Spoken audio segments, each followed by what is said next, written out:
Alrighty, we're live. Welcome into the Flippin' Hippos YouTube channel, live Thursday night hangout with the Hippos. I'm here tonight with three of my friends, and we'll be taking questions all night long, or for an hour, whatever comes first. I'll have them introduce themselves to you and tell you about themselves. We'll start with YaYa. Hello, everybody. I am YaYa Rambles, aka Cheryl, if you knew me back in the day. I have been selling on eBay since the 90s because I'm that old. And currently, I still sell online. I am the Tampa Bay area seller meetup person. If anybody's in the Tampa Bay area, hit me up. We'll get you in a meetup. And I also am a crazy woman who has 3 antique stores that I keep stocked at all times. Wow. I am tired. Put your chapter in the chat if you want. Figure out how to chat while I chat. Well, type while I chat. Okay. I'll try. Did I mention I'm old? There it is. Kelly, you want to tell us about you? Yes. Hello. My name is Kelly. I'm with the Artful Journey. I'm in Central Texas, and I have been reselling I've been on eBay for 23 years. I've added platforms over the course of the last 10 years, and this past year, I also added live television, doing Whatnot as a consistent platform, and also YouTube with Star on 10th and Main. And I'm looking to just continue to grow and grow. And I appreciate you inviting me to be here. I'm going to put my link tree in if that's cool. Absolutely. Put all the links, all the places. Hey, Mary. All right. So ready for me now, Star? Yeah. All right. I'm Stuart with Franklin Hill Ventures, and probably easiest to tell you where I don't sell, but I sell on about 6 or 7 different online platforms, do live selling on Whatnot. I'm 1/3 of the Finders, Flippers, Resell podcast on YouTube. And I also have 3 antique booth locations here in the Knoxville area. So plenty to keep me busy, and looking forward to spending the next hour or so with everyone. So. All right. Well, I'll introduce myself just a little bit for those of you that may have followed one of my friends here and aren't familiar with me. My name is Star, and my partner and I, Keith, built our business together for the last 8 or 9 years. And then he decided he didn't like it anymore, and he left me and took an accounting job.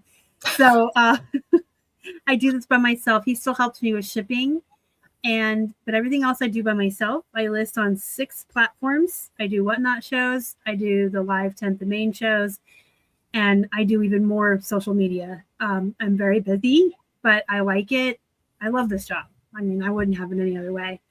If you're not familiar with my history, I am disabled. I hurt myself at work, and this was my only choice. But now I would do it even if I was fixed. If I got like a bionic back, I would still do this because I just absolutely love it. So we got a lot of friends in the chat, and they are already just chatting away. I love to see it. Well, if anybody knows how to put my Tampa Bay meetup group in the chat, please do so, because I can't get it to work. I'll look for it whilst we're answering questions. Thank you. If you have reseller questions, put them in the chat. You can ask us anything. We will answer. Even if you're just curious how other people do their processes or how we handle shipping or promoted listings, anything like that. I find that whenever resellers are together like this, everybody does things differently, and you're always going to learn something new or a new way of looking at things. So whatever you want to ask, put it in the chat. I'm going to read Mary's comment and respond to that. And then I will ask a question if we don't have one yet and figure out Cheryl's. So Mary says he came full circle. I remember when he came home. Yeah. So he had quit his job, and the next day the world shut down, if any of you remember that, and he would have gotten laid off anyway. So that was great, but he never really liked thrifting and all of that. He just liked the convenience of working from home. And his accounting job now, he goes into the office sometimes, but he works remote a lot, and he likes numbers, so he's happy. If he's happy, we're all happy. Okay, so I'm going to ask a question then, because I don't see any in the chat, but make sure you put them in there if you have them. Here's a good one. We'll start with Cheryl and we'll go around the room. And I already know the answer to most people, but your reasons why behind your answer would be good too.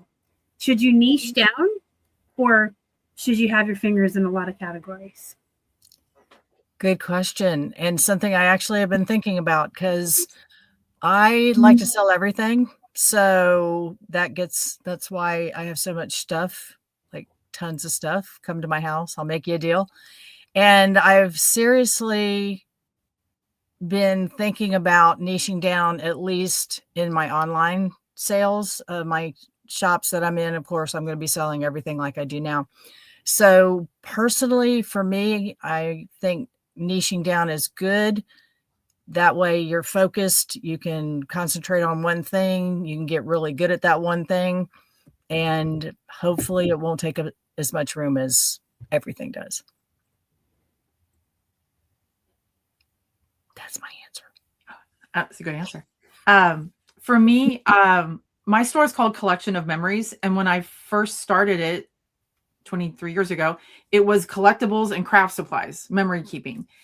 So I thought that's where I'm at. It was sort of niched down from there. But as I've grown in this industry or this world, I love sourcing, and I have added, I love books and media. So I sell that. And I also do clothes and shoes and accessories, and collectibles is just always fun for me. And I'm always struggling with, I really should niche down. Like I feel the pressure to niche down, but I just really like those categories. So I'm continuing to do these 4 categories, but they're pretty broad categories. So it feels like I sell a lot. All right. I mean, I sell under the vintage and antique umbrella, so that would be my niche, but it is a broad niche, kind of like Kelly said. So I think the danger is if you niche or niche down too much, is that if you're like only selling one thing, you're very susceptible to, I guess, that one thing not being popular or some kind of market downturn. So I would say, you can niche down within reason, but if your niche is too narrow, I think you run the risk of, facing issues with a lot of this. Where selling in a broad category like I do think it allows you to stay in that niche, but you still have a ton of stuff. And I think you can also help smooth out the downturns by cross posting. So even in your one niche, as long as you're doing it on different platforms, then you also have some protection there as the market, as the market turns on different platforms. So I always believe the bigger the net, the more fish you're going to catch. And that goes for categories and platforms. But I also say, don't spread yourself too thin too quickly. So learn one platform and become an expert on it, and then add your next one, and so on in the same categories. Get really, really good and knowledgeable and an expert in 1 or 2 niches or categories, and then add things slowly over time and learn as you go. When you do too much too quick, you're just going to set yourself up for failure. That's my answer. That's a good answer. How do you handle storage as inventory grows? Buy more shelves. Exactly. That is the $1,000 question, right? And that is my problem. That's why we're not in my office technically, because you can't get in there right now. So I also have a storage unit, which truthfully, half of that is eBay meetup supplies because I don't have room in my house. But that is why I was looking at niching down, just because I've got so many totes that are full of all the things I thought I wanted to sell. And I realize I don't love them. And when you don't love it, sometimes it's hard to sell things. So that's the reason I'm looking at niching down. But yeah, if you outgrow your storage or your room, it can take over your house. And we all know how that can go. So it's something we all struggle with. The only people that have enough space is the ones that have warehouses. And even then they don't have enough space. I completely agree. And I feel like it's a normal existence that whatever space you have, you're going to fill. Like you just said, if you have a warehouse, you're just going to start feeling it. So I do not have a warehouse. I work out of my home. I'm very grateful to work out of my home, and I don't have a garage. So space and storage is an issue for me. I have been trying to be better at efficiency with that, sorting things better as they come in so that I'm not touching them as much, which makes it easier to process and store things around. But it does feel like I'm sort of living in it because it's in my living space. And that gets frustrating sometimes. I envy people that do have warehouses because they can move that all out.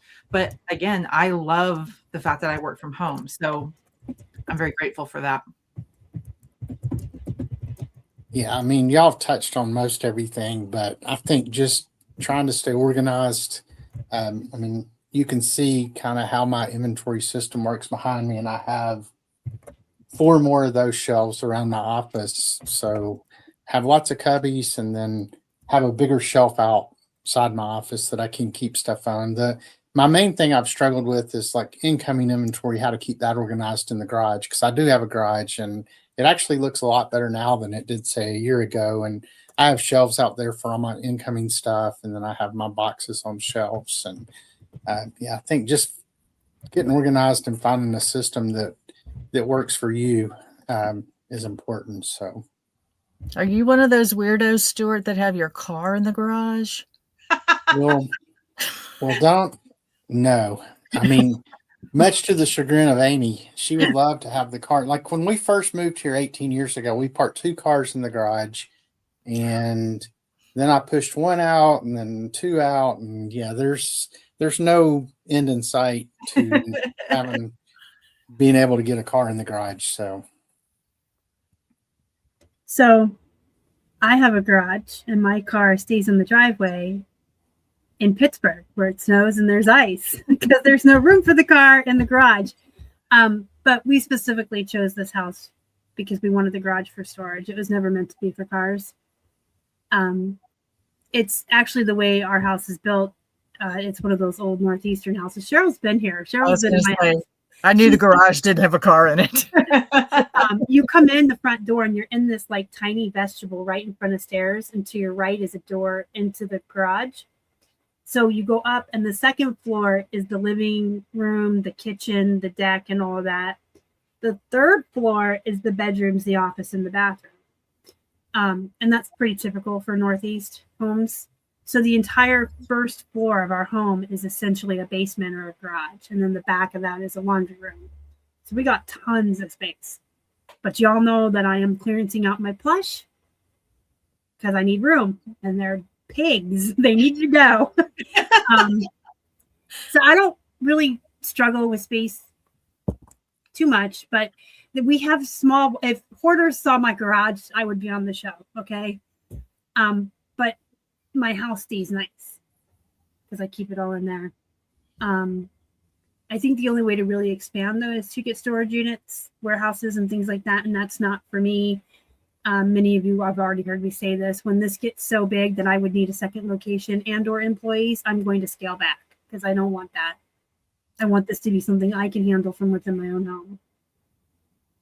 Well, in that place, one of my goals for this year is to increase my average selling price so that I can store less stuff and make the same or more money.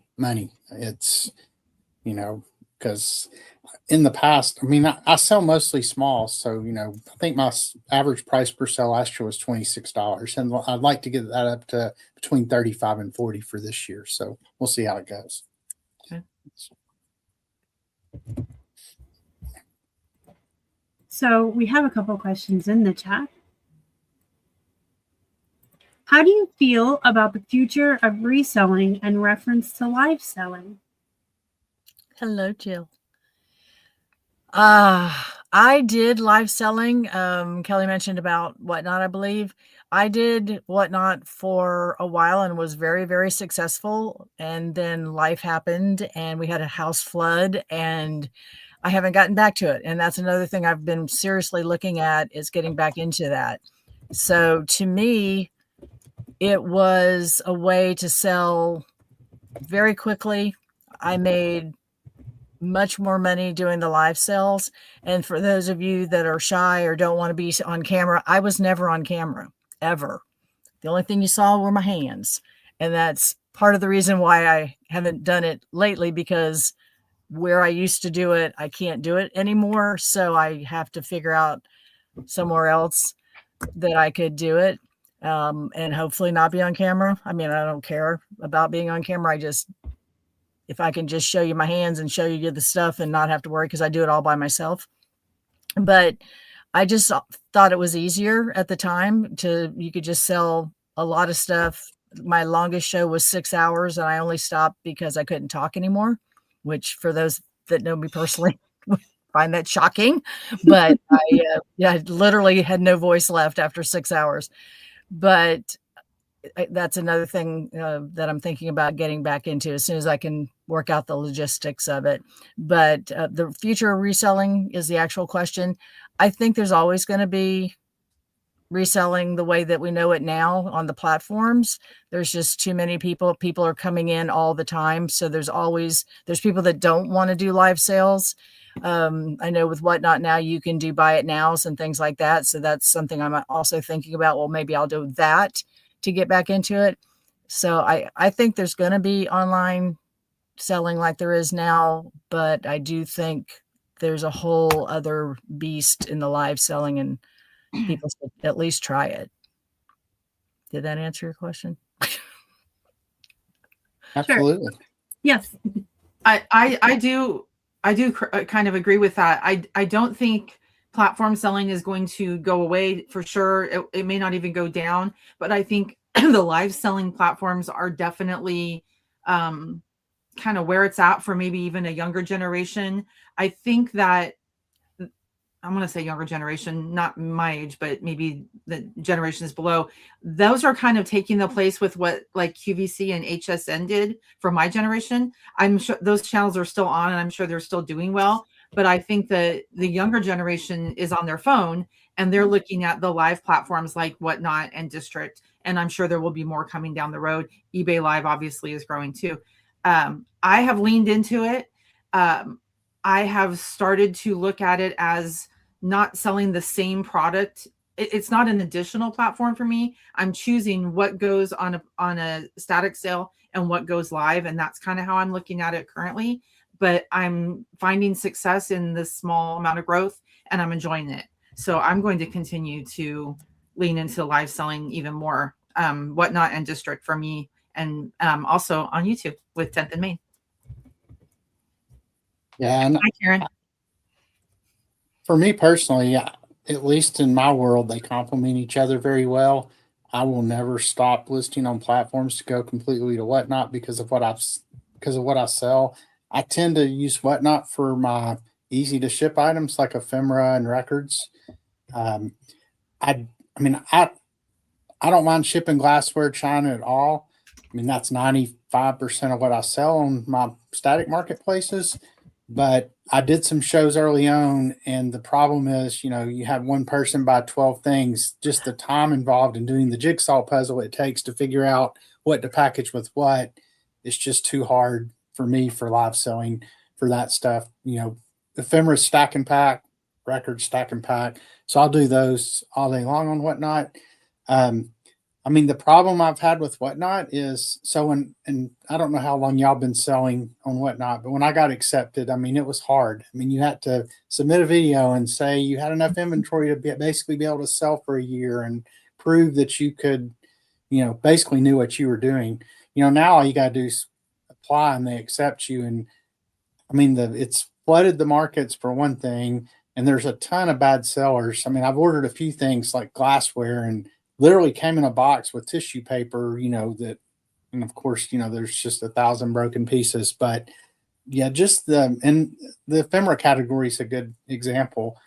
And there's only so many different types of ephemera, and it's just like the same stuff's getting recycled show after show after show. And so what I used to could sell for $30, now sells for 8. And I can just get such higher margins on the static platforms. So I can see if you have a commodity that you just can keep getting, like if you're buying pallets, I mean, that's great for Whatnot, I think, because your cost per item is very low and you're replenishing that stuff all the time. But anyway, for me, they're always going to complement each other, and I think both will always be around. So I agree with everything that's been said. I think a lot of it is generational. Gen Z and Alpha are very much into live shows and the social aspect, and somewhat the younger millennials, but the older millennials, the Gen X, the boomers, they just want to get on and no talkie, no watchy. They just want to shop. But above and beyond that, it's also personalities. People like me and Keith don't want to sit and watch a show. I go to my friends' shows to support them, but I will never shop on a live show because I don't want to sit and listen to the banter and wait for the thing that I might want to show up. I just want to type what I want in a search bar and buy it, right? So there's always going to be people that want to watch the shows and be there for that interaction and the excitement of the auction and the social aspect. And there's always going to be curmudgeons like myself who just want to be left alone and go buy stuff.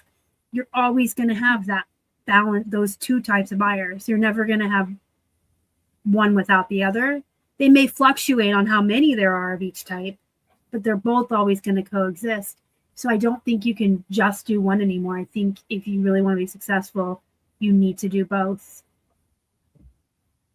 Yeah, and one other thing I'll mention, I mean, the plus side of Whatnot being saturated is I do a ton of sourcing on there now. I'll have a show on in the background, and I don't know exactly how much I spent on Whatnot without looking back at my spreadsheet, but I think when I looked the other day, my margin for everything I bought on Whatnot in 2025 was like 60%, which is real, pretty high. So I source a ton of stuff on there, and you can get things so cheap right now. So that's a bonus for if you're a reseller, Whatnot, any of these live selling platforms. I think you can get really good deals to resell. So.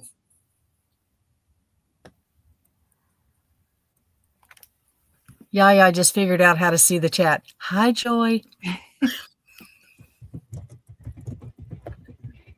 I'm going to put my code in here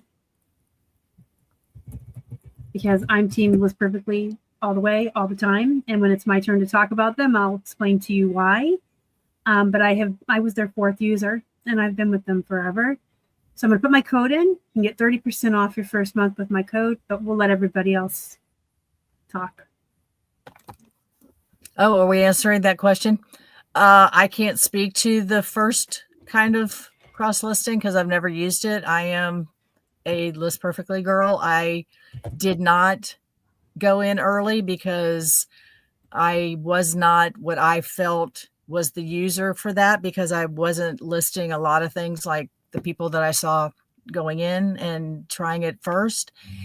And so I was very supportive of the people that loved it. And I love Clara and the Amanda and all the group, but I fought against it like a crazy woman for the longest time. And then I finally realized I could list everything everywhere so much easier. So even though maybe I had 300 things I was trying to list and somebody else had 5,000 or 10,000, it still helped my business. And once I realized that, I haven't looked back. So there's just so many new things that they've come out with that I don't even know how to use half of them, but at least I've got the ability to find out. And I'm on their call every morning at 9:00, which I fought against that for a long time because I retired and didn't want to get up that early, but I learned something new every time about something. So it's made me a better seller and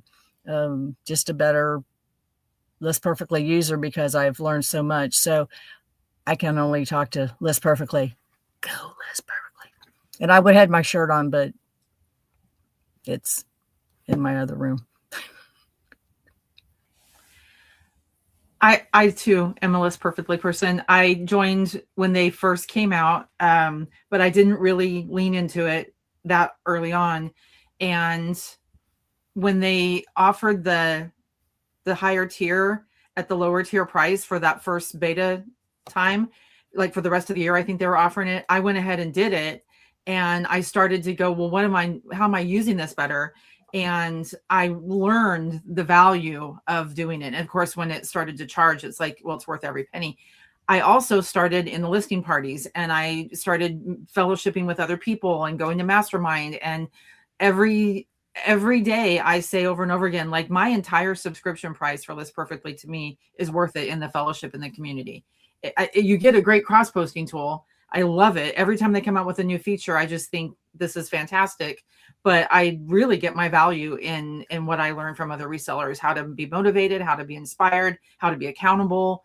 I've made friends, obviously, in great community. And so I'm definitely a List Perfectly person. And I happen to be a List Perfectly person as well.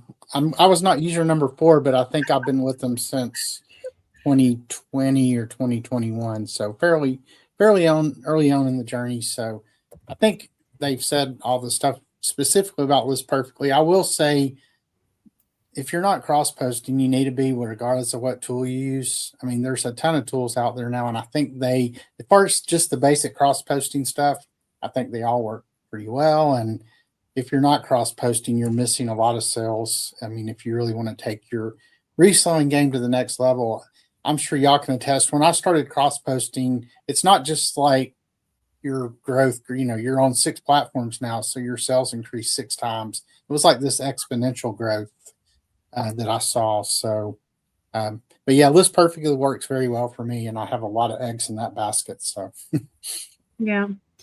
So I met Claire and Amanda in 2019 at eBay Open, and they were a startup company. And I came home and told Keith, we're doing this List Perfectly thing. And he's like, you don't even know these people. They're a startup. And I said, but I believe in them. And here we are 7 years later.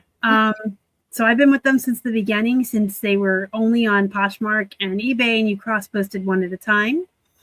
Today, they have 13 or 14 platforms you can bulk cross-post. You can use AI to create your listing. There's a background remover. It can share to Poshmark and send offers on Poshmark. There's so much that List Perfectly does above and beyond cross-listing that a lot of people aren't aware of. And to me, that's the value. Any service can cross-post, but can it do all of these other things? Can I add one more thing? I love the idea of supporting an independent women-owned company. And this is a private company and they literally come out and talk to us and learn from us what we want on that site. And there's so much value in that. Mm-hmm. And to add to that, everybody that works for List Perfectly, including the founders, are resellers. So it is the only cross-listing service out there that is created by, coded by, and ran by resellers who actually know what resellers want and how we want it and how we want things to work. And they're familiar with all the platforms. They're sponsors for eBay. They're sponsors for Poshmark. So I like the fact that other resellers are creating tools for resellers to use. I know I could talk ad nauseum and I get really gushy about it, but I love List Perfectly so much. And I use it in my processes from step 1, pictures, all the way through to delisting and relisting. And there's the community side of it. They have listing parties, which I fondly call the Reseller University. So with your subscription, you get to go onto these listing parties, which are essentially Zoom calls all day long, around the clock. You can find something peer-led. Other List Perfectly people hold the parties, and they teach you. If you want to learn anything, you can find it there and go to a class on it or just hang out. It's been invaluable to me. So like I like to tell people, if you're not using List Perfectly, are you even a reseller? Can I grab one quick thing? And I think I stole this from Stuart. Correct me if I'm wrong, Stuart. You just mentioned pictures, Star. The big thing for me with List Perfectly was we don't have to worry about Picture Palooza If anybody Mhm. remembers when all the pictures on eBay disappeared, because their pictures are there, your pictures are going to stay there. You can go back and get them very easily. You don't have to go and unpack everything and take them again. But the thing, and I think this is the one I got from Stuart, I take pictures of my receipts and put them into a listing, so to speak, on List Perfectly. And that way they're not going to go anywhere, and they're not going to fade in my wallet or in my files. So It's a that's great inventory management system, because you can do all those things and they're there. So if something happens to the platform, they're there. exactly. Yes, and if things fall off of eBay, we all know those little eBay gnomes come in the middle of the night and eat your little listing when you do your inventory audit. Kelly and I were just talking. We find hundreds of items missing. In the old days, you had to go down to the garage, pull the item, Nope, now you just go on List Perfectly and boop, back. And the AI. Ooh, I could talk for an hour about the AI, but I won't. Try it for yourself. 30% off code Flippin' Hippos. We're going to move on to Mary's question. By the way, you guys, Mary is awesome. She did Dave Ramsey, and I always talk about Dave Ramsey. I love him. I'm debt-free. And she did his debt-free scream and did a shout out to me on his show, because I was the one who introduced her. We have like a long history. She's so cool. Hi, Mary. I know Star talks about planning and goals. How does everyone use those to grow and maintain your businesses? First of the year, time to do that if you haven't already done it. And I know Star uses pen and paper and writes things down, and that I'm more that way too. Matter of fact, I was just doing that. I'm a little behind because, as I said, I have antique shops that I needed to pack Christmas up, and that took some time. But if you don't, what do they say? If you don't have a goal, it's just a wish. Is that the saying? But it's important. You need to know, where do you want to go and what are the steps to get there. So I feel they're important for anything, for life, for your business, for anything. You need to know, what is it you want, how you're going to get it. And if it's baby steps to get you there, just like the Dave Ramsey, because I went through the Dave Ramsey thing too. And it's just, if you didn't have that step by step by step, it would have felt like a mountain that was on top of you, let alone trying to get up it or down it. So definitely a big goal and plan person. I belong to the community of Moxie Life, and it's pronounced Moxie, Makse, like the phonetic pronunciation. It's a planner system, but it's also a life coaching system. And I've been using that for years, and I love it because it actually helps you to determine what your priorities are, and then to create your planning and your schedules and your calendars based on those. So you start broad and you work your way down and chunk your way down. And I have now, when I do all that, what my goals are, I actually create what I call my ideal day. And I actually have a checklist that I use every day that has absolutely 100% of all the things I want to accomplish in the day written down, because I do like the lists. I like the visual, and it gives me something to work off of. And some of them are just redundant everyday things, but I like that reminder. Do I complete 100% of it every day? No, but it's part of my goals, because it's designed that if I do those things, it propels me forward to achieving my goals. So I really like working with that system, and I apply it to my reselling goals as well. That's so, yeah, do what they say, not what I do. I'm to be honest, I'm not a big planner. I mean, I have high level goals I set at the beginning of each year, and then I'll have sub goals under that of how I'm going to get there. Like my big goal this year is to grow my top line revenue by 20%.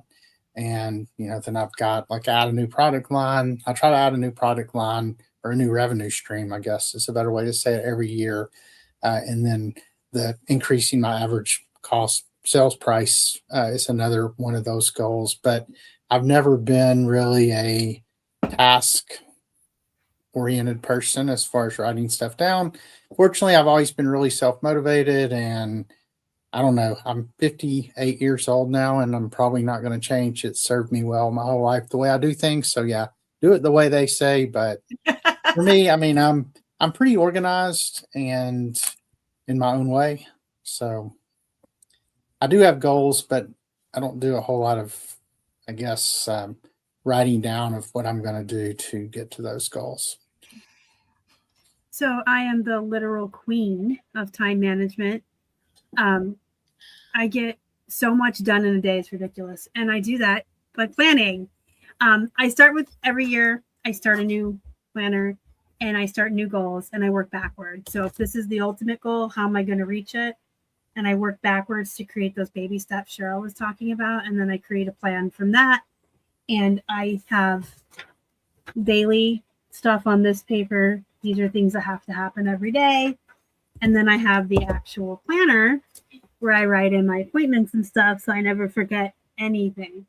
And that's how I do it. And then over time it becomes autopilot. So I know I do these things every day in this order.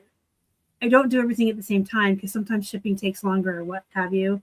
But every day from 7:30 to 10:30, it's these things in this order. And then it's these things in this order on Monday and Tuesday. Each day is a little different. So after a while, it just starts to become autopilot. And we mentioned Dave Ramsey. We have to mention my other favorite, Fly Lady. I've been following her for 20 years, and she does baby steps to declutter your home and keep your house clean. And she does the same thing, routines. After a while, I didn't make my bed until I was following her, almost 30 years old, right? Now, the minute my feet hit the floor, I make my bed because it's just autopilot. It's what I do when I wake up because I've been doing it for 20 years with her. So you create the plan, you write the plan down, and you force yourself to look at the plan and do the plan until the plan becomes automatic. And that's all it is.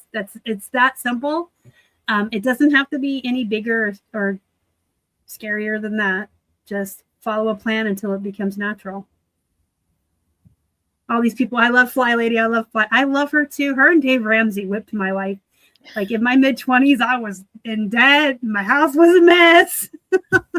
And now 22 years later, everything's amazing because of those two people. And I know that some people don't like, both of them are faith-based. Just take what works for you and leave the rest behind. You don't have to take everything. Even me or anyone here on this channel, take the advice we're giving that would work for you and leave the rest behind. You don't have to follow somebody to a T. I'm going to dig for more questions.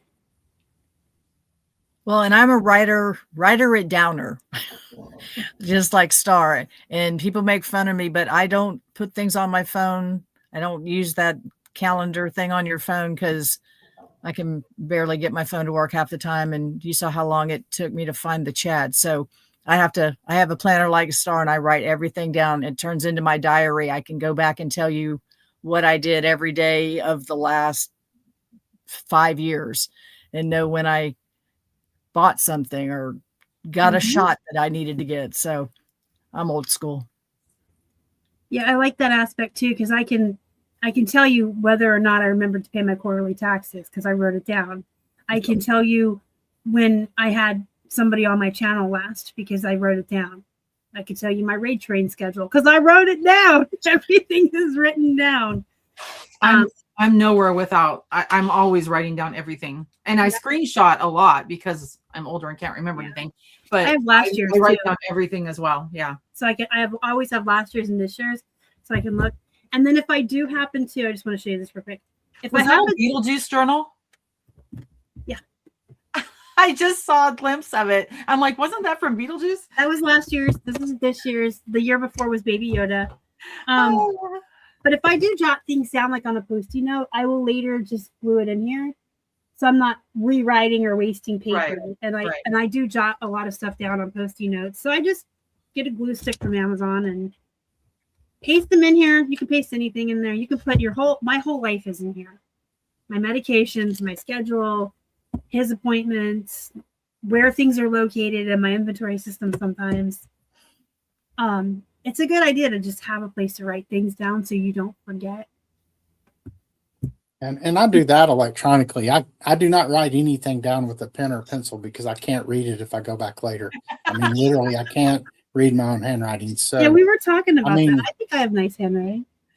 Yes, you do have very nice handwriting. And but yeah, I mean, it's a, like, even when I work at my antique malls a couple of times a month at the counters, um, I mean, the people like transferring where I've written a ticket to the book, it's constantly, what does this say? What does this say? What does this say? So, I mean, I couldn't live without my calendar on my calendar on my computer, which goes to my phone, and I have documents for everything. So I write a ton of stuff down. I just don't write it down. So It's the same thing, whatever system works best for you. Exactly. And one more tip, the alarms on your phone are lifesavers. I have them to remind me to flip my laundry to the dryer. I have them for my medications. I have them for when new books by my favorite authors are coming out that day. When I need to start dinner, like I also really utilize the alarms on my phone. And timers. The most important thing on my watch is that I'm doing timers all day long. 20 minutes for this, 30 minutes for time that. blocks are important. Yeah, time blocks are important. But even if you just need to remember, hey, I want to go see Kelly on Star's YouTube, set an alarm on your phone. It'll remind you. And put that's what it is. Because if it goes off and you're like, what am I supposed to be doing? Yeah, I use those a lot. I have to put every because I have so many. They're set for everything. So anyone try one of the AI listing services yet? And thoughts? AI, as in that artificial intelligence thing? Yes. I almost called you a boomer. Listen, no. If you are on Mastermind in the morning with me, you know that YaYa is on AI. So I'm not the person to ask. It's one of my bizarre quirks. So Cheryl, you're referring to like ChatGPT, right? An outside system. Well, I think just in general, to anything that has the AI in it. One day you may get me, but it's not today. So you don't use the List Perfectly AI? I was just going to say I use List Perfectly's AI because their listing assistant is AI generated. I know. Yeah. Trust me, Trish and I talk about this. I'm made fun of constantly, and I'm okay with that. Yeah, I use the listing assistant, which is AI generated. It goes off your photos. So once you batch list or sequential list all your photos in there, it does all of your listings and it uses AI to create listings for you. And then I just go in and, tighten up the titles, double check everything for measurements, add the prices that I want. And then I've got drafts ready to go to cross post. So that is an AI tool that I really like. I am not somebody that is talking to ChatGPT all day. I rarely even, sometimes I have to remind myself that that's even a resource. I don't know if it's because my age or it's just not in my mindset, but I do like to come up with solutions myself rather than just relying on it. But I do rely on it for listing, to answer your question, Angie. And hi, Angie. Nice to see you. Yeah. And of course, Claire is on me all the time because I don't use the List Perfectly AI stuff. I used to, but I use ChatGPT, and I mean, I've trained ChatGPT so well.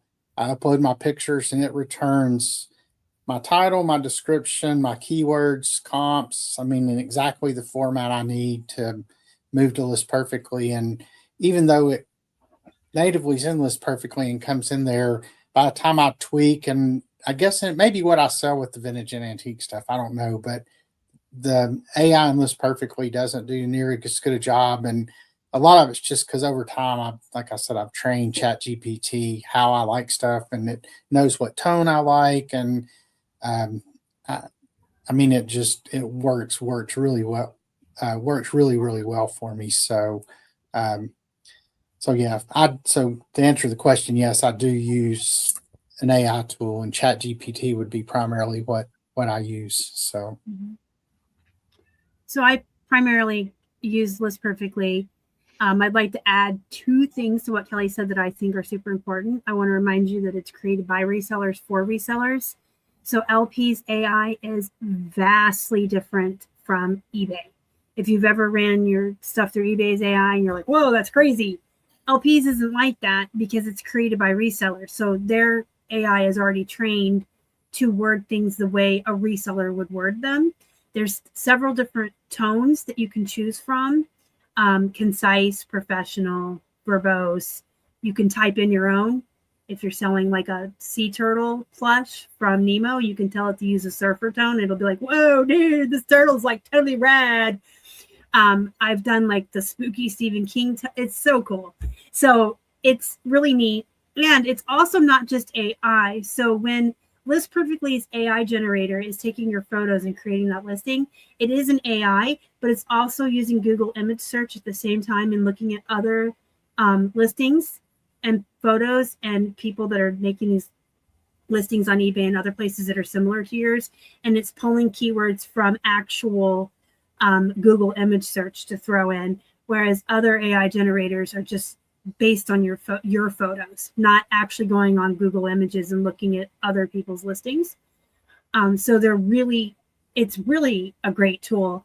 And I like it because it's sped up my processes so fast. I take the pictures, I run it through AI, I double check the title, I put in a price, I'm done. I can do like 50 listings an hour if it's like jewelry or something really fast. Because you're just taking pictures, clicking a button, double checking, and you're done. So, and in addition to the tone, you can also add parameters.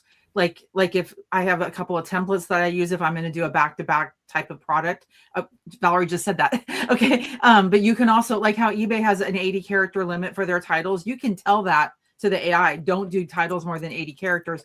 I personally like to have all the title it can possibly think of, even if it's over 100 characters, so I can condense it the way I want.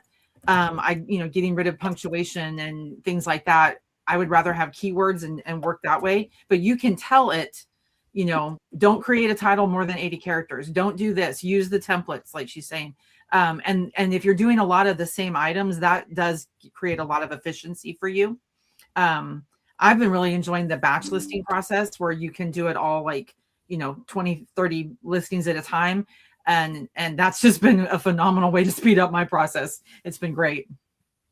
And I did just throw a comment in there. I keep throwing in my code. And yes, I do make a little bit of money from my code, but I would never affiliate myself with something I didn't believe in. And I use List Perfectly every single day. And honestly, I'm to the point now where if you took my LP away from me, I really wouldn't know how to list anymore. I'm so reliant on it. And I'm also reliant on ChatGPT. Let me side note that. I use it for everything but the listing. Like I use it for coming up with my speeches for my YouTube and stuff. I am really reliant. It's my fault when Terminator comes, guys. I did it. I'm using all the water and all the resources. It's me. Skynet is over Pittsburgh right now. It's my fault. I mean, I'm trying to learn new niches right now, and I'm doing like dresses and women's tops, and so I'm not familiar with styles.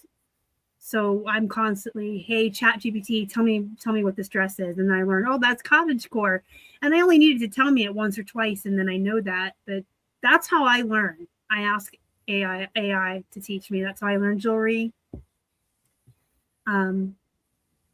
I never drug my heels. I was like, yes, AI. But now that I think about it, that is how Terminator. Do you want Terminator to happen? Because that's how it happened, right? I did not say that. I say it in Mastermind because that's how I feel, because I'm crazy. She said it. I didn't. So we don't have any more questions in the chat. I would like to know how you deal with burnout.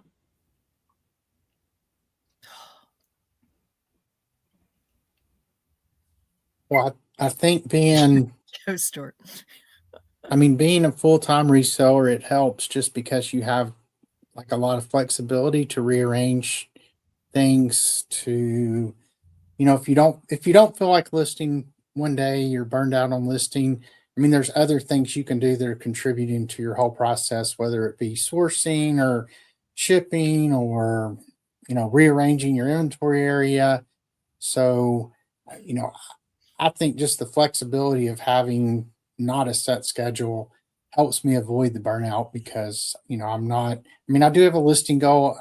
I recently switched to my listing goals based on dollars versus number of listings, kind of as part of my goals to increase revenue this year. So, I can choose to list just 2 things to get my dollar listing goal. If it's a day I really don't feel like listing, or if it's a day I'm really gung ho, then I'll use that day to list smaller dollar items, to get more quantity listed to meet my dollar goal. But yeah, I think, and even when I was doing both reselling and had a full-time job, I was fortunate I had flexibility in that full-time job too. So I think just the ability to move things around to where you're not doing, you don't ever want to think you're reselling to get where it just feels like it's a 9 to 5 job I've got to go to every day. Because that's kind of the reason we leave our 9 to 5 jobs to be a reseller, to get that flexibility and, work for yourself. So yeah, I think just changing things up is a good way to avoid burnout. Cheryl, did you? Well, I was going to say, I'm just tired all the time, but that's because I've got so many things going on at once. So, but yeah, exactly, Stuart. That's why I retired, because I was tired of my eye twitching. So as long as my eye's not twitching, I feel like I'm doing okay. And so far, so good. But burnout, it's a real thing. And sometimes you just have to accept, okay, I need to step back from it, figure out what can I maybe let go for a little while or put on the back burner for a little while. And just, life's too short, man. You gotta take it easy when you can, and just decide what's important to you and what do you need to do. I mean, if all you need to do is pay your bills, and if you make extra money, it's fine. Then just do that. Don't try to kill yourself over being the best seller or having the most listings. And, it's not a contest. It's really not. So just do what you need to do. If you want to list 1,000 things a day, God bless you. Come on down to my house. I'll give you some stuff to list. But yeah, I just got the mindset in 2020 that life's too short, and I'm pretty much I'm going to travel. And if that means I don't list as much as another person, that's fine. Because then my eye's not twitching. That's kind of how I handle burnout or try to avoid it. I don't really see it as burnout for me. I do feel that I have stamina issues throughout the day. Obviously, when I was younger, I could go 24/7 and just never feel it the next day. It was great. I was a night owl. I'm not feeling that now. And I do have a full-time job, in addition to running my reselling business. And I do also, like Cheryl, have my hands in a lot of different things. And I don't want to lose those things because those things are rewarding to me. So again, I kind of lean back in that written checklist of all the things that I already told myself I wanted to accomplish. If not today, then at least this week.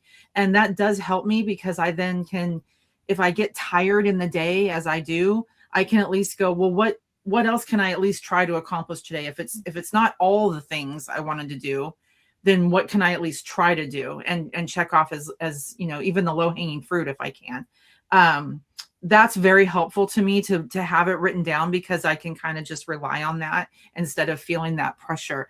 I don't really get burnt out, because I absolutely love running this business, and I love reselling, and I love all the things that go with it. So to me, that's rejuvenating for me. But the days get very long, and that's what I'm always sort of battling is, okay, it's 10 o'clock again. It's 11 o'clock again. I'm not done. I want to do more, so that's where I'm at. It's a struggle. So we all know what I'm going to say. Work-life balance. That's my soapbox. If you can find the work-life balance, you're not going to get burned out, because when you're tired, you're not working. And I think that comes back to schedules. I know you, Stuart, said not having schedules is what's freeing to you, but to me, that is what's freeing. I know that I work 7:30 to 5:15 Monday to Friday, and I have weekends off. So, and I love what I do. All the little tasks, all my little time blocks every day. I love it, and I'm having fun. But I know on the weekends, I tune it out. I'm not even on social media. I'm just taking time off to recharge my batteries. And some people don't want the whole weekend off. That's great. But I would say take a day off in between here and there, or half day somewhere. You've got to find that balance. You can't work all the time, and you can't fiddle fart around all the time. So you have to find the middle ground, and then time blocks.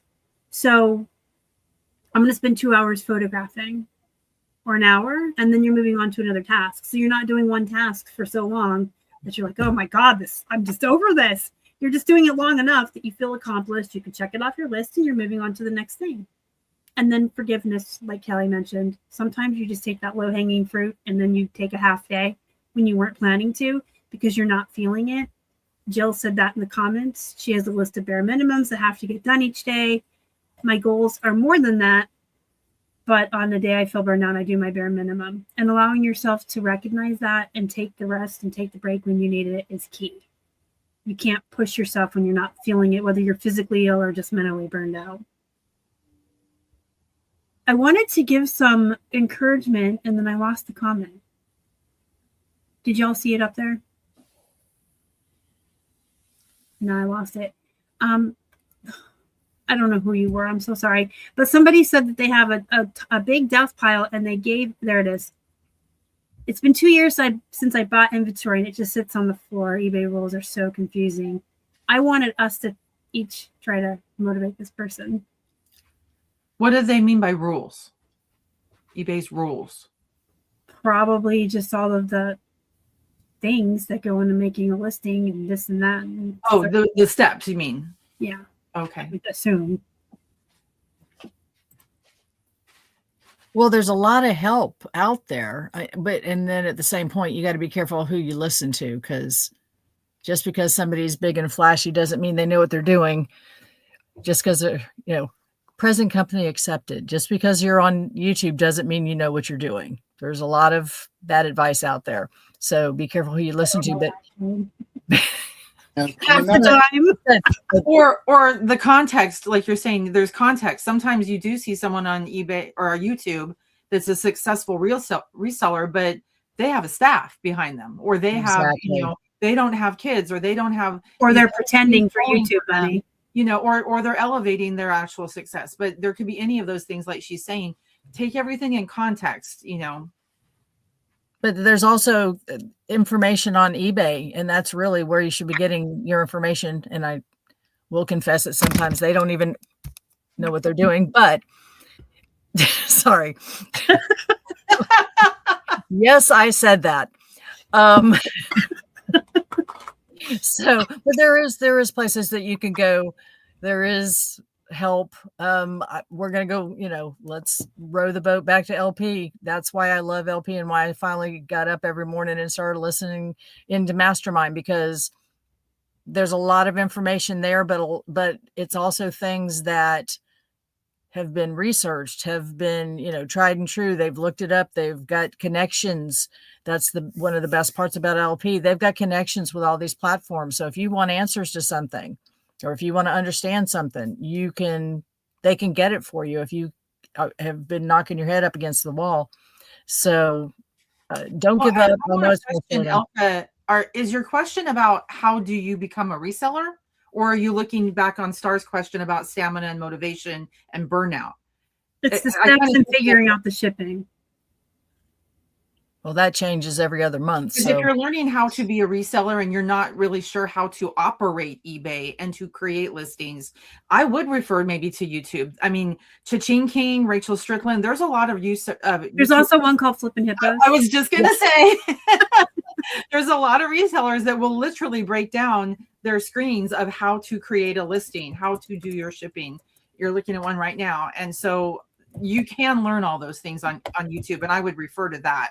But if you're looking at burnout versus becoming a great reseller, go back to what YaYa is saying and take everything in context.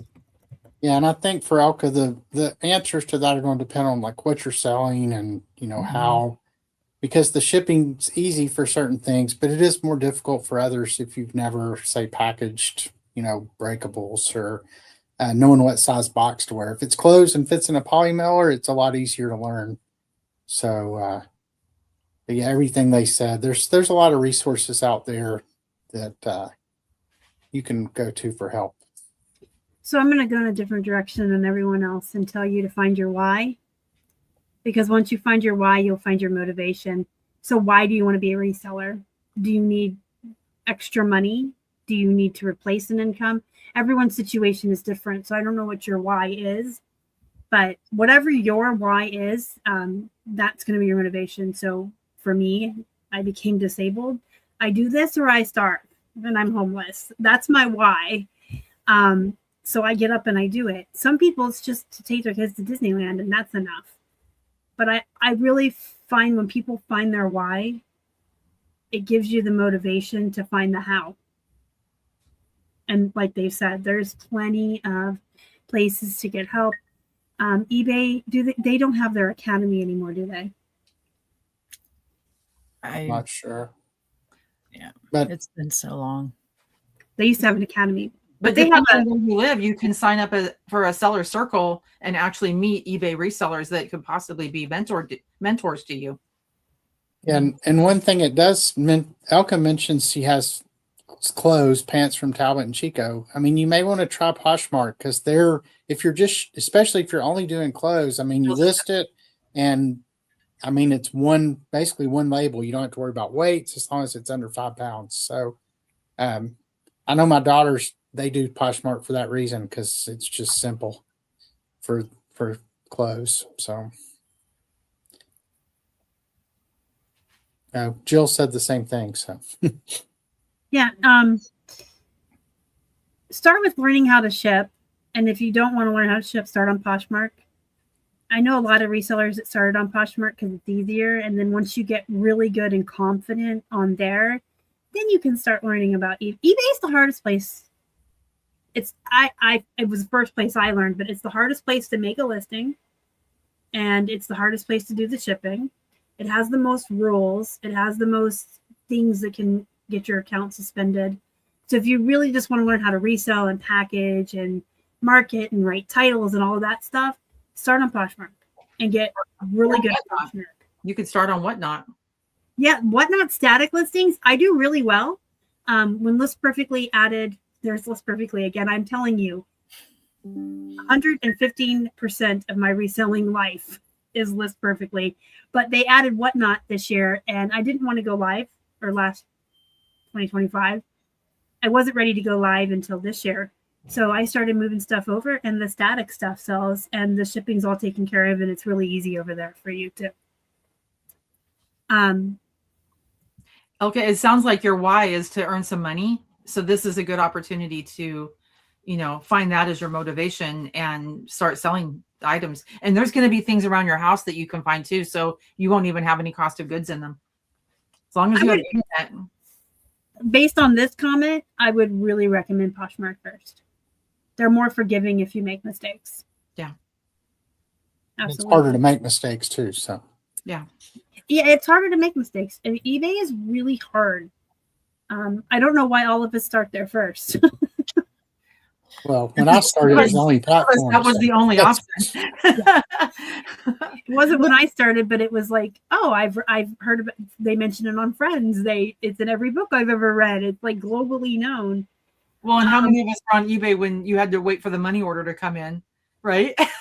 Yeah. Or they sent you money in the mail, or they sent you money in the mail, and then you shipped them your item, and everything was auctioned. It's crazy when you think about. And you didn't even have to put pictures on the listing if you didn't want to. So. Well, and I sold on Amazon for years too, back when everything was you had their catalog, so you used their barcode and they listed it for you, and that was an interesting few years of that too, before they became big. Before the Fulfilled by Amazon. Okay, question. What are the 2 most popular sizes for shipping items sold on eBay? And then you later added, I meant size of box. that's going to depend on what you sell. Yeah. That's a hard question. I mean, for me, I sell a wide variety of things, but I do keep a standard set of boxes, everything from 8 by 6 by 4 to 10 by 8 by 6 to 12 by 12 by 8 to 16 by 12 by 8 and 14 by 14 by 8. Those are then the poly mailers and stuff. But I keep those because those fit 95% of everything I sell. But yeah, you just have to know what you sell. And then, if you're lucky enough to only sell things that, will fit in the boxes, you can get for free from, either if you're a member of Poshmark and get the Ground Advantage boxes, or if you're selling on Whatnot, you can get the free priority mailboxes. Those go up to 12 by 12 by 8. It's the biggest they have those. So It's really going to depend on what you're selling. My two are the 9 by 12 poly bag and this tiny little bubble mailer for jewelry. This is mostly what I mail in because I sell clothes and jewelry. I have a lot. I have probably 5 different sizes of poly bags, 4 different sizes of padded envelopes, multiple sizes of priority mailboxes, and I save every other box that I get. And my neighbor does a lot of online shopping, and she is generous enough to give me her boxes that are like Amazon and things like that. So I will take whatever I can get and use it all. I also wanted to just add one other comment for Elka. If you're doing handmade stuff, you should try Etsy. Definitely. You made a comment about wanting to do some handmade things, and that Etsy's your source for that. Mm-hmm. But yeah, I do. I don't have any. I have a little bit of everything when it comes to shipping. And don't forget, if you are on eBay and you have a store subscription, you do get free supplies every quarter. Mm-hmm. And some people like to complain about, and I'm like, you know what? They're free, and free is free. Now it's about a 50% off discount. Well, it's free or cheap. I have the biggest store under the anchor, so it's free. But don't bat your eye. And if you're on Poshmark, listen, I have some good news. There was an update. Ready? Poshmark's blog came out this week, and now in the app on your phone, you will be able to order the ground shipping supplies. They're going to roll it out slowly, so when it's ready for you, you'll get an email. I'm not going to dig out those poly bags, but this is what they look like. I have padded and I have poly bags, and these are free. So if you're a Poshmark user, once you get your notification, you can go on the app. You can order those for free. eBay has the quarterly coupon, and USPS.com. You can go on there and order free supplies. Don't spend money where you don't have to.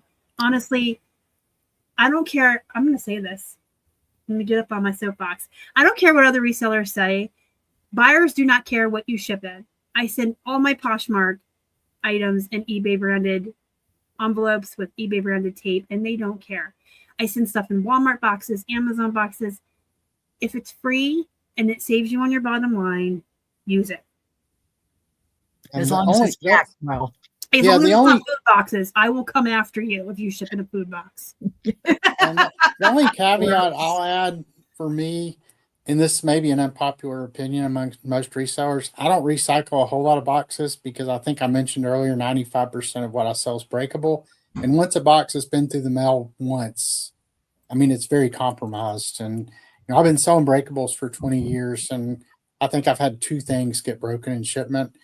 And I don't know, just especially Amazon boxes, those things at least the ones that get delivered to me, they look like they've been through the ringer and back, so that's just me. I don't recycle. Now, that's not to say I never recycle boxes. I recycle a lot of like smaller white boxes and things to ship smaller things in, but knowing I always have the right size box and I know it's going to be structurally not compromised for me, it's worth it to know things aren't going to get broken in shipment. So, but the Ground Advantage boxes, the 12 by 12 by 8, they're so much better than the 12 by 12 by 8 priority boxes. Those priority boxes are so thin, and I will say the Ground Advantage boxes are pretty nice. So I like them, and the big poly bags are really good for like big Build-A-Bears and stuff. They fit really nice in there.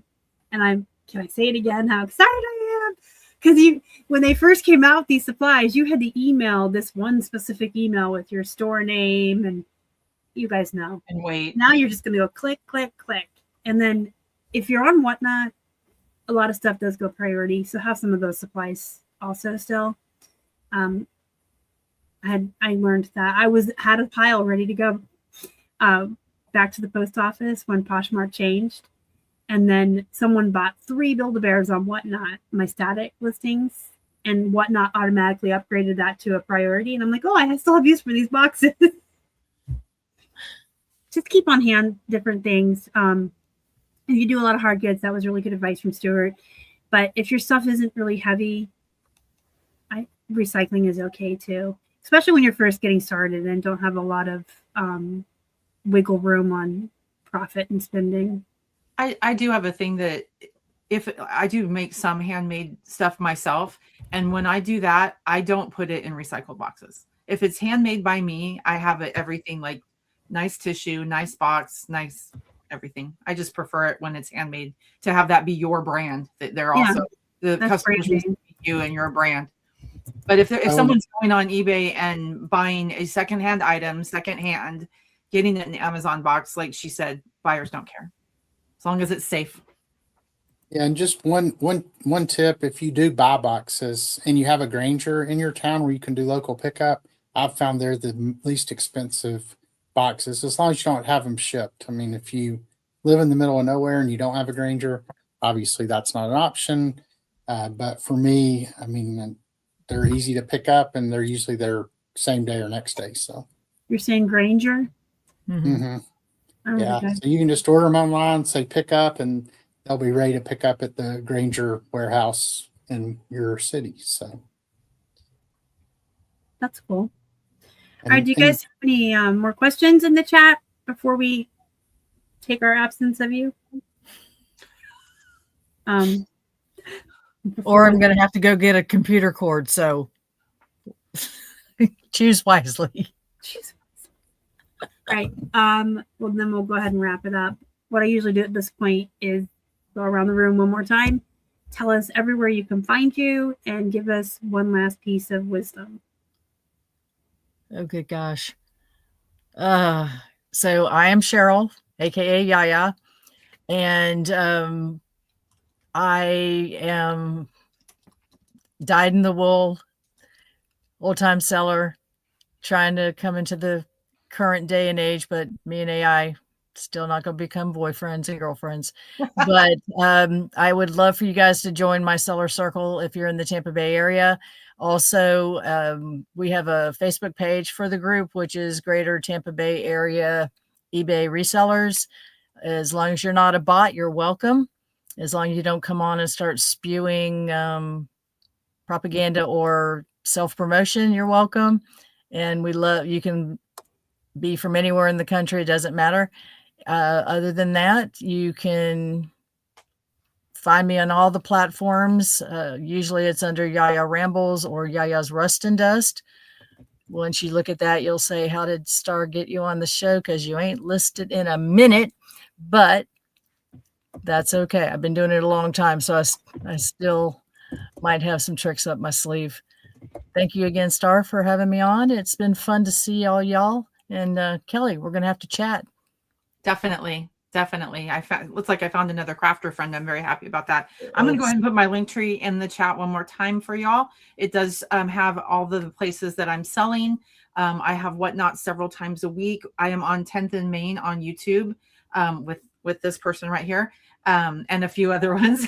And we have a Whatnot raid train tomorrow. So it's going to be really fun because we're kind of cross-platforming ourselves. I also have a seller circle meeting on Saturday. If you're anywhere in the Central Texas area, please feel free to go onto eBay and get the information and stop by, and we can meet in person. I really enjoyed this. Thank you so much, Star. Thanks for inviting me. And again, for motivation, I would say join community. You know, whether it be List Perfectly, which, like we were saying, we can't speak more highly of because the community is so great. Join a seller circle or just a meetup. Find your tribe and connect with them. Don't look at reselling as competition. Look at it as collaboration and how you can grow and lean on each other and work with each other and inspire each other. And that's also going to help with that burnout issue. So thanks so much, everybody. Yeah, it won't let me post my link tree for some reason, but anyway, yeah, thanks, Star, for having me on. It was a fun hour and enjoyed chatting with Cheryl and Kelly.